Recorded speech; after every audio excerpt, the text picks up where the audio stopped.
Pendant toute l'année 2024, on a acheté la masse de Bali. Enfin, surtout César. C'est moi. C'est lui. Et que ce soit de l'aluminium, de l'acier ou même du titane, on va vous étaler nos préférences comme du beurre sur une biscotte. Mais avant de vous montrer la frappe canadienne ou la frappe australienne, on a quelques balis de merde à vous montrer et on va commencer par là. Donc je vous laisse César qui va vous parler du couteau en Lego parce que c'est lui qui l'a construit et voilà, c'est parfait. Bon, alors pour cette partie, je vais vous parler uniquement du flipping. Globalement, c'est de la merde quoi. Il y a aucun momentum, ça swing quand même. Il y a la blinde de play. Par contre, il y a 0 tap. Ça c'est à notifier. Le gros souci surtout que les pivots larges bloquent les tricks comme les rollovers par exemple. Mais bon, en tout cas l'essentiel c'est que ça reste un bali qui est flippable.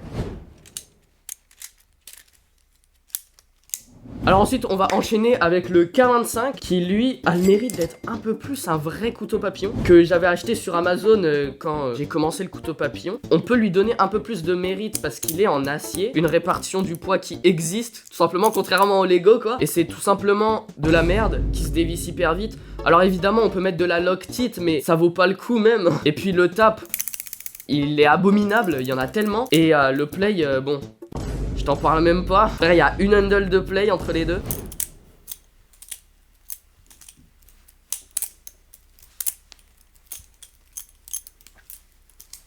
Mais bon, c'est toujours mieux qu'acheter un clone quoi. Parce que ce qu'il y a là. Alors maintenant, passons au Handux. Ça ressemble à un clone d'un répliquant BRS, mais ça n'a rien d'un répliquant BRS. C'est un clone de merde, c'est un bali à 20 balles sur Amazon. Il est extrêmement handle bias. Je sais pas trop pourquoi, mais... c'est très horrible à flip. Par contre, il est sous bearings, donc ça c'est intéressant si vous voulez tester, même si en vrai c'est un peu de la merde. Mais voilà.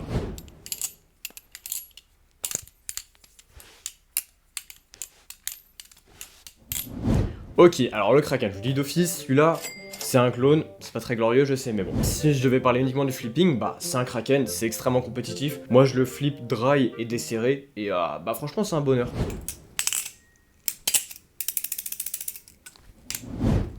Voilà. Ok, populace. Ah, la populace. Je fais ça ou pas? Ok, populace. On va pouvoir passer à la frappe du quartier. Tous les couteaux que vous voyez ouverts, c'est les plus importants qu'il y a sur cette table. Et donc, tout de suite, on va commencer avec le Canyon de chez Nabalis.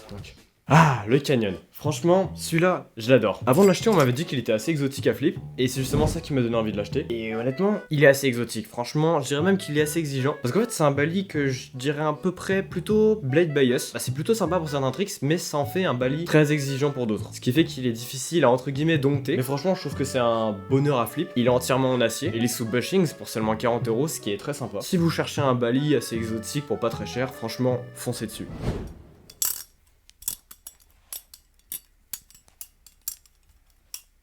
Ok, let's go, donc c'est parti pour le Canyon.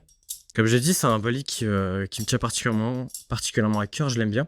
Parce que j'avais fait une petite pause dans le couteau papillon. Après mon Kraken Bali Plus. Depuis que je suis retourné dans le couteau papillon, c'est grâce à celui-là, grâce au Nabalis Canyon, parce qu'il était pas très cher, franchement il me faisait kiffer. Comme j'ai dit, en termes de flipping, c'est un peu exotique. Ce qui fait que la première fois que je l'ai eu, j'ai un peu eu du mal. Mais en vrai, aujourd'hui, je kiffe pas mal, même si des fois ça m'arrive de rager dessus et... je l'aime énormément, même si on dirait pas quand on voit un peu l'état du bali. Là il y a une fissure par exemple. Pour moi c'est la maison ce bali parce que je le flippe tout le temps. Alors le Squiddy. Bon c'est moi qui en parle mais en fait il est à César. Parce que j'ai des choses à dire sur ce couteau.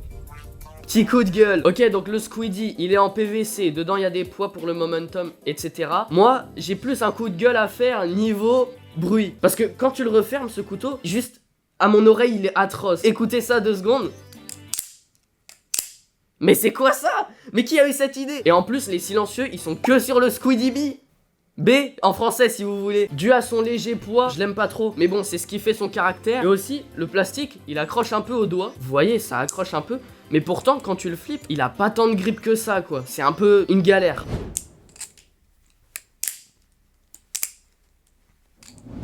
Alors le Squiddy, je retire le petit outfit de Noël de Nabalis. Franchement c'est vraiment chouette qu'ils aient fait ça. Donc le Squiddy en vrai, aujourd'hui en 2025, il a plus trop d'intérêt parce qu'il est à 50 € et pour 50 € on peut avoir des balais en métal comme le Canyon. Mais si je l'achetais c'est pas non plus pour rien. Bon déjà je l'ai acheté le moins cher possible. Je l'ai pris en blemish avec le code de réduction de Will Hirsch. Je voulais un bali que je puisse flip dehors. Du coup il me fallait un bali en plastique parce qu'en métal ça fait peur aux gens. Et en plastique en plus on peut l'emmener dans les aéroports. Sauf que bah vas-y, un balai en plastique t'as le Lego mais le Lego il est vraiment haché. Du coup je voulais un balai en plastique. Merde. Je voulais un balai en plastique mais qui soit quand même un minimum flippable. Et c'est là où justement je trouve que le Squiddy répond parfaitement à cette problématique. Du coup, franchement, le Squeegee, je l'adore. Genre, je le prends toujours dans mon sac avec moi. Je peux l'emmener partout. Dès que je marche dehors, je peux le sortir, le flip. Bon, même si pour beaucoup, il aime pas trop en termes de... Ok, j'ai une petite galère de GoPro. Mais vas-y, je l'aime beaucoup, même si bon, on voit que je l'ai quand même pas mal transporté. Il est bien blemish. Mais vas-y. Il me fait vraiment kiffer ce Bali. Et puis ça m'a permis d'avoir mon premier couteau Squeegee Industries avec la petite boîte qui va avec. Bon allez, on va passer au Mako. Attendez 2 secondes. Parce que franchement... Le Squeegee, ok, il y a des galères et tout, c'est pas le meilleur, mais rappelez que c'est un balai en plastique quand même. Et franchement, bah pour un balai en plastique, c'est pas si déconnant. Certes, le bris est dérangeant, mais bon, on peut passer dessus. Si on flippe dehors, c'est carré. Ok, alors on va passer au Mako V5, mon petit bébé. C'est mon premier Bali un peu haut de gamme parce que il est d'une hyper bonne qualité. Ça déroge pas du tout à la règle de Squeegee Industries de faire des Bali plutôt premium et on n'est jamais déçu de leur Bali sauf pour certaines exceptions. Il est plutôt handle bias, mais si on veut, les vis qui sont en bas, elles servent de poids, on peut les enlever. On aura une répartition du poids différente. Même si personnellement, moi je l'aime bien comme ça.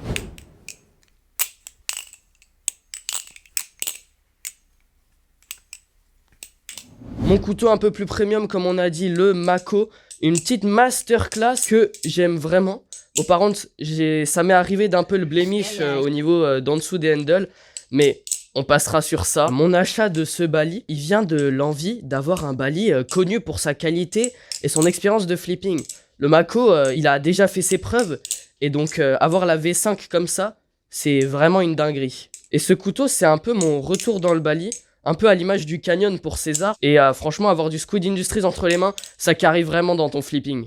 Ok, on referme le petit Mako. Et je vais vous laisser avec César qui va vous parler du Barracuda. Ça commence à être intéressant. Alors là, le Barracuda, franchement, c'est vraiment un alien. Je trouve déjà de par son design, les millings sont vraiment super beaux, je trouve. Dans le design, c'est un alien, mais pas que. Dans le flipping aussi, parce que si on regarde un peu d'où ils viennent, BB Barfly, on se rend compte qu'à l'époque, ils faisaient pas vraiment des balis compétitifs. Et aujourd'hui, ils ont fait une transition vers ça. Du coup, ils arrivent à faire des balis qui sont franchement flippables, et c'est très cool. Mais on ressent encore la sauce BB Barfly qui est très intéressante, qui fait qu'en fait, il est ce qu'on appelle un peu chunky, donc assez large, assez gros, bien handle bias même, je dirais. Mais franchement, c'est un petit bonheur à flip. Il est pas fait pour être flip très vite, pas très compétitif je trouve, mais si on retire les pots il est à peu près neutre, même si quand même bien handle bias, et du coup là c'est beaucoup plus compétitif. Et sinon un dernier petit point, c'est Jimpings, c'est un bonheur, c'est les Jimpings les plus efficaces que j'ai pu essayer jusque là.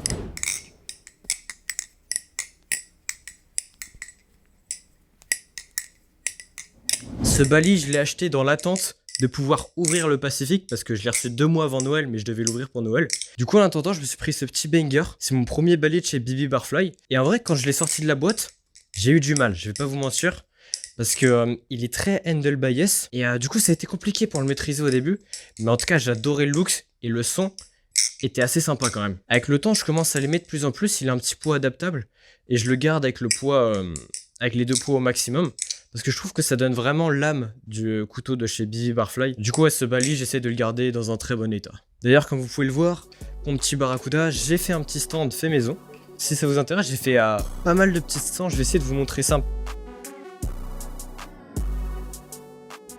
Ok, je vous fais une petite... Ok, je vous fais une petite apparition pour vous parler du Barracuda moi aussi. C'est un Bali que j'adore tout simplement. Je voulais vous parler un peu du handle gap, la sauce BB Barfly quoi. Il y a assez d'espace entre les deux handles. Et tout simplement vu que c'est un Bali handle bias, comme César l'a bien expliqué, j'adore en fait, c'est grave mon kiff. Voilà, tout simplement. Je le referme et on passe sur le putain de Pacifique. Attendez 2 secondes, je trouve une idée. Salut, je suis là pour vous expliquer pourquoi César il doit trouver une idée. En fait, ces deux-là, on les a reçus hier. Enfin, hier, c'était le 25 décembre, quoi. C'est les Bali de Noël. Et on n'a pas d'idée. Donc, on revient dans très peu. Non, mais attends, faut... Ok, maintenant, on va passer au prime de la collection avec nos 2 grails. Donc ça, personnellement, c'est le mien, le Glidre Pacifique. Alors, commençons par le début. Ce qu'on voit en premier, le design qui est franchement magnifique. C'est la nouvelle blade de chez Glidre, qui est vraiment belle. Ça change de l'ancienne, qui mettait à toutes les sauces. Les handles, franchement, la nodisation est nickel. On a des petits détails comme le petit logo Glidre, l'écriture sur les vis. Bon, maintenant, passons au flipping. Quand on flippe, on a vraiment un feeling très premium. Et le tout pour moins de 200 €. C'est ça qui est vraiment cool avec le Pacifique et Glidre en général. Seul défaut, forcément, pour 200 €, c'est qu'on a de l'aluminium 661, mais cet aluminium est vraiment bien machiné. En fait, je pense que le son parle pour lui-même.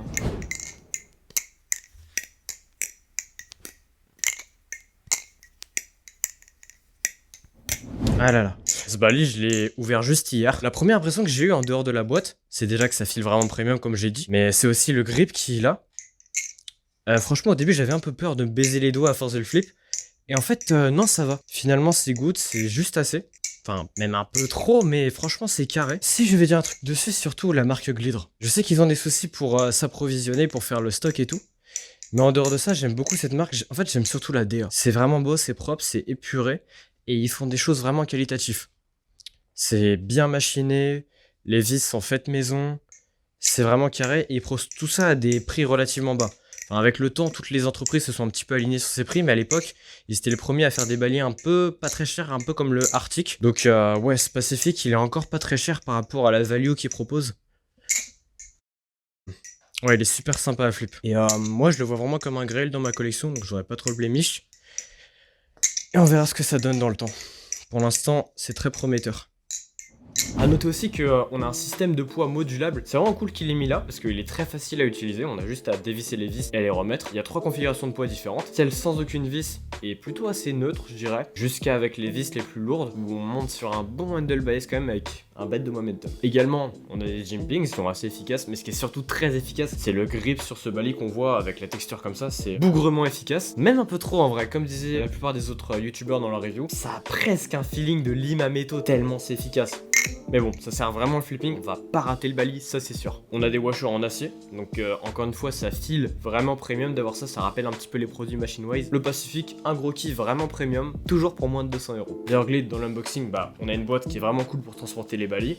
On a du hardware avec des washers en acier. Et après, il nous offre un petit stand pour pouvoir gentiment exposer notre balis avec le petit logo Glidre. Ok, file vraiment premium, mais comme j'ai dit, le dernier défaut c'est le 661. Là, on va step up en termes de matériel. Titane, c'est le matériau qui est utilisé dans le Superfly. C'est du titane. On passe au Superfly.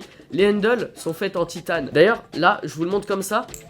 C'est du out of the box tune. Je viens de le sortir de la pochette et c'est comme ça qu'il était quoi. J'ai pas mis de carbone. Et en fait, il est tellement silencieux que c'est bizarre. Genre, je m'attendais pas du tout à ça. Quand on me disait titane, je me disais pas en ayant un que ce serait aussi silencieux. Et en vrai, tu vois, quand tu tapes sur le balai avec ton ongle, l'onde de choc qui te renvoie, mais mec, tu sens que c'est du titane. Donc sur ce balai, les poids sont modulables avec les petites parties là que vous voyez un peu dorées entre les deux trucs qui forment le sandwich. Comme ça, tu peux un peu changer la modulation des poids. C'est toujours un plus sur un balai qui coûte un peu cher. Évidemment, la blade, elle est pas en titane, hein. Elle est en acier inoxydable 410 parce que en soi, le titane, ça a pas grand intérêt en tant que matériau, tu vois. C'est plus vraiment un truc premium qui fait que en mettant peu de matière, ça reste extrêmement solide. Et je tiens à préciser que c'est mon premier couteau qui a des bushings en plus de ses washers. Donc pour moi, c'est une révolution parce que jusque là, bah, mon Mako quoi, tout simplement. Je vais vous faire juste un petit sound test vite fait, juste à côté du micro.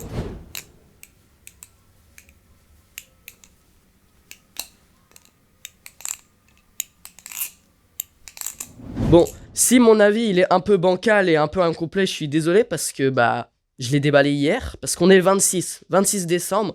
En fait, j'adore ce balai. Ah, c'est vraiment un peu une React out of the box presque, hein. Mais en soi, maintenant que j'ai du titane, j'en comprends mieux l'intérêt. C'est un peu de se la péter et un peu rien de plus quoi, mais il a un feeling assez premium et ça vaut le coup. Mais je t'avoue que quand tu connais pas la technique pour esquiver la douane, c'est un peu la galère. Par exemple, moi, je connaissais pas les proxys. Du coup, j'ai payé un petit peu cher, genre 74 €. Ouais, non, la grosse galère. Je ferai vraiment gaffe à l'avenir. Mais BB Barfly, ils font vraiment des bons balis pas chers. Genre, même s'il est en titane, je crois qu'il était aux alentours de 220 $ avec une petite réduc au moment où je l'ai acheté. Franchement, BB Barfly, je peux que recommander parce que pour chaque colis, ils font bien attention à ce que ton couteau il soit vraiment qualitatif, qu'il soit bien tune et tout. Donc en vrai c'est vraiment une masterclass cette marque et je peux que recommander. Voilà. Et je voulais aussi dire que étonnamment il chapline vraiment super bien. Genre t'as à peine besoin de bouger, même en début de chapline, qu'il chapline vraiment super bien. Bon bref, c'est un super couteau et je crois qu'on a fini cette présentation. Du coup voilà, c'est fini. Merci de nous avoir suivis tout au long de cette vidéo. C'était notre collection de balis 2024, totalement magnifique, sauf ce qu'il y a un peu plus loin là-bas. On va pas trop en parler. Vous inquiétez pas si vous avez kiffé notre énergie, notre montage, etc. Il y a plus de vidéos qui arrivent, notamment avec un petit unboxing. On peut pas vous spoiler trop, mais... voilà, vous allez kiffer de toute façon, ça va être très intéressant et on se retrouve à la prochaine. Salut! Tchuss!